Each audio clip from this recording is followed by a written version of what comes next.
The salt air clung to my skin after 5 days aboard my 34-foot sailboat, Seafarer, a sanctuary that washed away the grind of teaching high school engineering. I'd called Sunset Bay home for 8 months, drawn by the promise of a private marina etched into my property deed, a slice of waterfront paradise.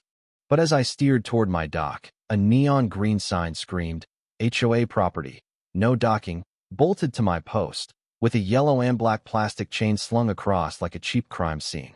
My gut twisted. 5 days away, and someone had the nerve to claim my dock? The sign's white letters mocked me, forcing a double take. This wasn't a mix-up, it was a calculated move, and I was about to uncover the puppet master.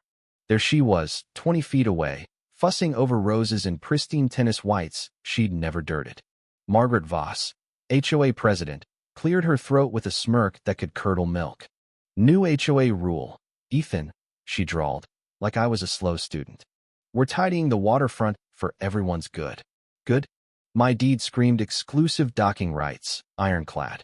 I whipped out my phone, scrolling the HOA app for this supposed rule. Nothing. No Marina restrictions, no memos, no trace. Show me the regulation, I pressed, voice steady. Margaret flicked her hand like swatting a gnat. Read your contract closer, Ethan, she said, turning back to her roses. That's when it hit me. His wasn't about rules. It was a power play, and she'd underestimated her target. Every instinct screamed to tear that sign down, but I'm not one for public tantrums.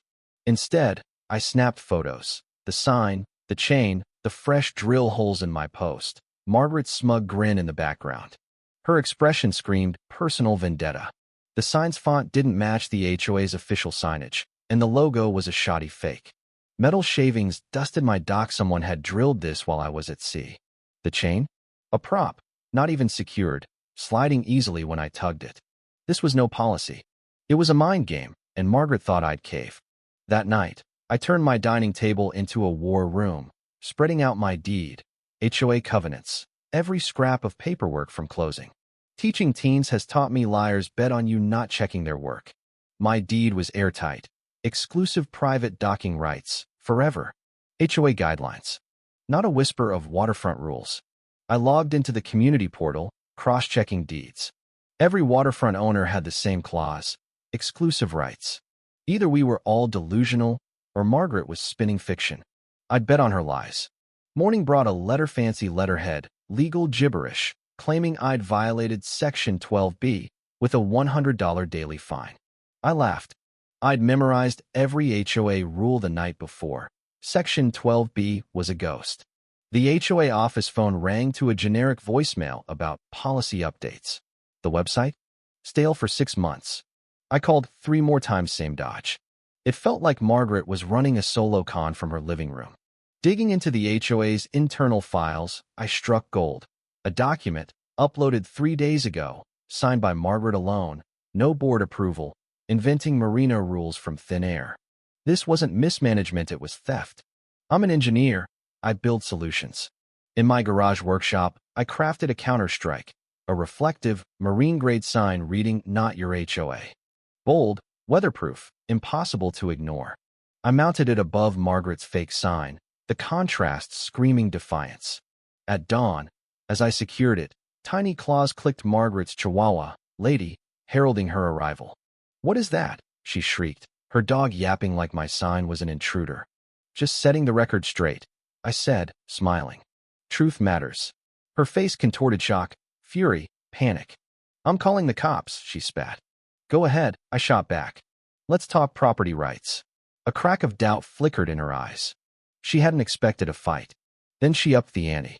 By Tuesday, red seals locked my marina's power and water, stamped with HOA jargon about waterfront disruption. No electricity for my boat's battery, no water for maintenance, no dock lights, a safety risk. My bait cooler groaned, $50 of fishing supplies spoiling. 6 hours before it was toast. Neighbors dodged me, crossing paths like I was cursed. Doubt nod-shouldered, I just moved my boat. Then I saw Claire, a landscape architect from 2 streets over, walking her golden retriever. She'd avoided me lately, but tonight she slowed, locked eyes, and gave a subtle nod of support. "You've got something to say?" I ventured. Claire glanced around, wary. "This is wrong, Ethan, she whispered. Margaret's bullying everyone, and it's escalating. She'd been targeted for questioning a $12,000 garden project that should have cost $3,000 booted from the committee, labeled disruptive. Same playbook, fake rules, smears, isolation. We plotted in secret, meeting at a coffee shop outside the neighborhood. I ordered a $600 solar kit for my Marina, shipped to my school to dodge Margaret's spies, ensuring I'd never rely on her controlled utilities. Then Claire texted, Margaret called an emergency HOA meeting at her house, number 48-hour notice, dragging Claire in as a fake garden rep. Claire recorded it. The audio was dynamite. Margaret laid bare her scheme. My doc was a test case to seize all private marinas, turning them into $50,000 a year fee slips. Her cut? A fat management fee. She'd caused HOA budget shortfalls by skimming landscaping contracts and saw docs as her cash machine. Utility shutoffs and hired security would crush dissent. It was a mob boss's playbook, and I was her guinea pig. The HOA meeting was electric, the community center packed with faces I barely knew. Margaret opened with her usual spiel about standards, slyly jabbing at my noncompliance. When resident concerns hit the agenda, I stood, clutching my boat battery-powered speaker. I have audio about recent HOA moves, I said. Margaret's smugness wavered. I hit play. Her voice boomed. Ethan's Marina is an eyesore, drawing the wrong crowd once we break him. We'll turn those docks into fee slips. Gasps rippled. She said that, someone hissed. Margaret screamed, that's illegal.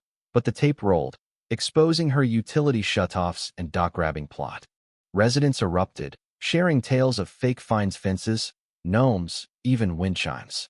Claire dropped emails and doctored minutes, proving Margaret's financial scams. The room ignited. Calls for Margaret's resignation drowned her denials. An emergency vote crowned Claire interim president. Margaret stormed out, snarling, "You'll regret this." Her lawyer tried suing over the recording, but bailed when he saw our evidence. An audit exposed her embezzlement, tens of thousands funneled to her cousin's sham landscaping firm. The DA probed. Margaret paid civil fines, sold her house at a loss, and bolted to Florida. Our new HOA, under Claire, restored my utilities, tore down fake signs, and built transparent rules with audits and appeals. I took on the ombudsman role, resolving disputes fairly. 5 years on, Sunset Bay shines. My Marina, once a war zone, hosts sailing classes and dock parties. My Not Your HOA sign hangs in my garage, a lesson for my students about fighting for rights. A new sign reads, Ethan's Marina, private dock, neighbors welcome. The community's stronger, property values up, drawn by our open governance. My fight sparked national HOA reforms, and I've guided others against similar abuses. Margaret?